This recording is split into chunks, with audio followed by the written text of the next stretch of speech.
1장 1절입니다. 수요일 날은 신약 성경을 다 보겠습니다. 그리고 금요 그 동영상은 창세기를 볼 겁니다. 그래서 마태복음 1장 1절입니다. 우리 찾으셨으면 우리 다 같이 합독하시겠습니다. 아브라함과 다윗의 자손 예수 그리스도의 계보라. 아멘. 자, 구약 성경은 창세기서부터 시작합니다. 그리고 신약 성경은 마태복음서부터 시작이 됩니다. 그런데 구약 성경 제일 첫 번째 책인 창세기서부터 제일 마지막 책인 말라기에 이르는 모든 이야기를 보면은 앞으로 오실 메시아에 대한 내용이라고 해도 무방할 것입니다. 그 구약 성경은 앞으로 오실 예수에 대한 글을 쓴 것이고, 신약 성경은 예수님께서 이 땅에 오셨고 이 땅에서 행하셨고 그 예수님의 말씀을 들은 자들이 어떻게 살아가고 있는가, 이거를 기록한 것입니다. 그런데 오늘 마태복음 1장에 나오는 예수님의 족보는 단순히 조상들의 계보를 밝히는 객관적인 족보가 아니라 예수님이 누구신가라는 예수님의 정체성을 보여주고 그분의 구원 사역이 어떠할 것인지 그것을 전망을 보여주는 기록입니다. 즉 예수님께서는 아브라함의 후손이요 다윗의 혈통으로 오신 메시아임을 강조한 것입니다. 한마디로 말해서 구약 성경에서 약속하신 것이 신약 성경에서 이루어진 것을 강조하고 있다는 것입니다.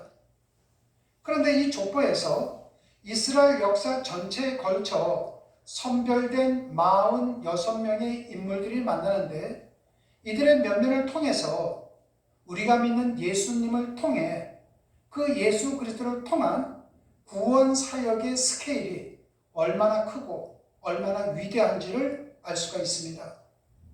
마태복음 1장에 나오는 이들 모두는 육체적으로는 예수님의 조상들이지만 그들의 인격과 그들의 삶을 보면은 그들의 양상은 천차만별입니다.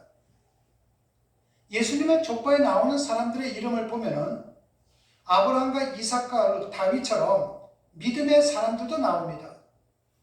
이 사람들은 족보에 넣을 만한 사람들이죠. 또 어떤 사람을 보면은 라합이라든지 다말처럼 아주 평판이 좋지 않은 사람들도 있습니다. 뿐만 아니라 이 족보의 이름에 나오는 사람들을 보면은 헤스론, 람, 나손, 아킴, 이와 같이 우리들이 이름도 잘 들어보지 못한 사람들, 아주 평범한 사람들도 있습니다. 심지어는 므낫세와 아비와 같은 악한 사람들, 이 악인들도 거룩한 예수님의 족보에 들어가 있습니다. 그렇다면 왜 신약 성경의 첫 번째 책인 마태복음에 이런 사람들의 이름을 넣었겠습니까?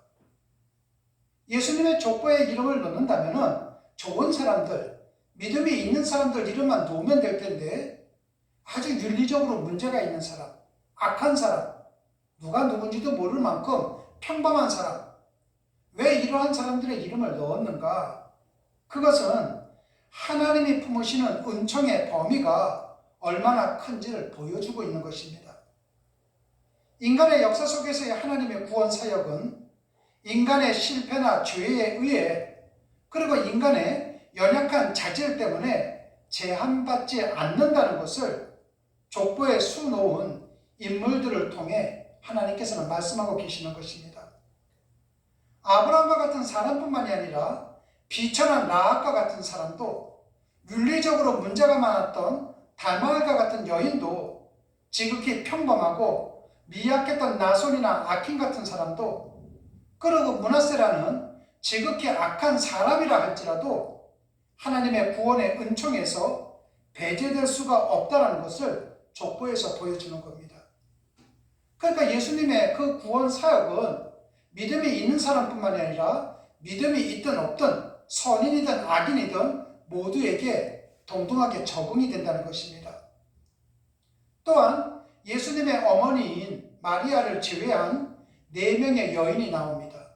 다말, 랍, 롯, 우리아의 아내 바세바. 그런데 이들은 누구입니까? 이스라엘의 혈통이 아니라 이방인들이었습니다. 그리고 이들은 이방인뿐만 아니라 결혼 생활마저 평탄하지 못했던 여인들입니다. 다말이란 여자가 어떤 여자입니까? 시아버지와 육체관계를 가진 여자입니다. 라합은 누굽니까? 가나안 땅의 유명한 창녀였습니다. 룻은 누굽니까? 보리밭의 유혹을 통해 재혼한 여인이죠. 그리고 우리아의 아내는 자기를 범하고 그것도 모자라서 자기 남편을 죽인 사람과 재혼을 한 사람입니다. 그런데도 불구하고 이 여인들 모두 예수 그리스도의 족보에 품으셔 주십니다. 그렇다면 이제 우리를 돌아보십시다. 우리는 어떤 사람들입니까? 우리가 믿는다 하지만 아브라함이나 다윗과 같이 실수가 많은 사람이요, 타고나기로는 다말이나 나합이요, 세상에서는 아무도 알아주지 않는 무명의 나손 아킴이요, 때때로는 므낫세나 아비야처럼 죄악 가운데 거했던 사람들 아닙니까?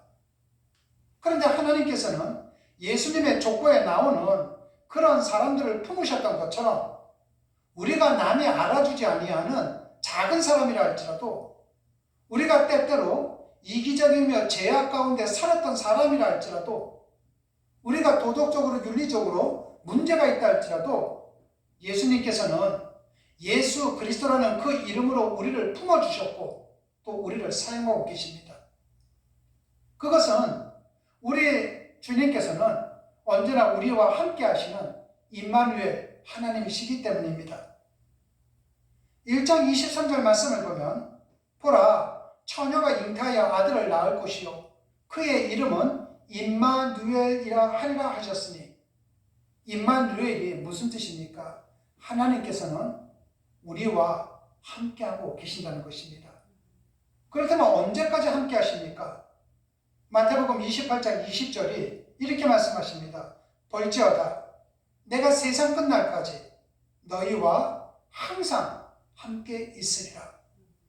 그 임마누엘 하나님 되시는 우리 예수님께서는 우리의 삶의 한 부분뿐만이 아니라 세상 끝날까지 영원토록 우리와 함께 해 주신다는 것입니다.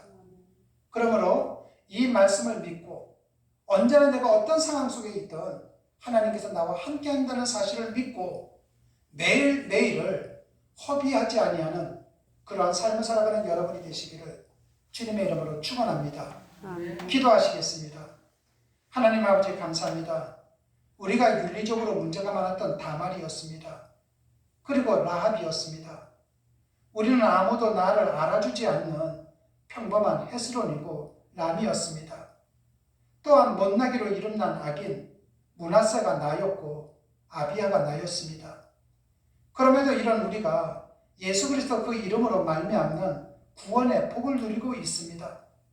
세상 끝날까지 남은 생을 살아갈 때 우리로 하여금 하나님의 백성된 정체성을 잃어버리지 않도록 성령님께서 도와주시옵소서. 아멘. 주님께서 흘리신 귀한 핏값에 걸맞는 귀한 인생을 살아갈 수 있도록 인도하여 주시옵소서. 아멘. 주님 고맙습니다. 예수님 이름으로 기도드렸습니다. 아멘.